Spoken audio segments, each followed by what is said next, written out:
Bonjour et bienvenue sur Mon Financier. Nous sommes le vendredi 4 septembre et pour cette revue de presse de l'Écho, on commence par Zoro. Zoro qui est revenu. Zoro, c'est Draghi, nous dit le Financial Times, qui est arrivé et qui essaye encore désespérément de relancer les économies européennes en donnant de l'argent au marché, des milliards d'euros encore à 0%.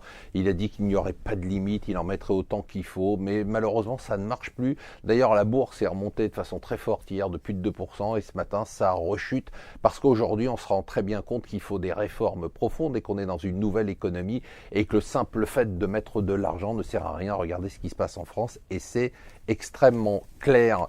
Alors en France, il y a juste une bonne nouvelle, une petite lueur d'espoir ce matin quand je me suis réveillé. J'ai vu les échos, mais il paraît que 7 Français sur 10 sont prêts à revenir sur les 35 heures et à laisser les entreprises gérer leurs horaires directement avec leurs employés. Il serait temps que ça commence, surtout qu'il faudrait commencer à s'attaquer au chômage. Enfin, ça fait des mois qu'on vous le dit ici sur Mon Financier, le G20 qui dit, tiens, finalement, les statistiques chinoises ne sont pas si fiables que ça. On vous l'avait pourtant dit hier, c'était le jour de la prise en main de Canal+ par Vincent Bolloré. On vous l'a dit, c'est lui le boss. Très intéressant dans l'International New York Times, un article qui explique pourquoi aux États-Unis finalement ça redémarre, mais ça ne redémarre pas aussi fort qu'on pourrait le voir.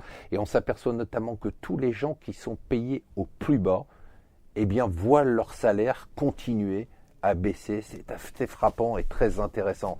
Toujours le problème des journaux patrimoniaux qui avaient quand même poussé un peu au crime sur la bourse. Alors maintenant, le Revenu nous dit qu'il faut favoriser pour passer le cap de la crise, favoriser les actions avec des forts dividendes.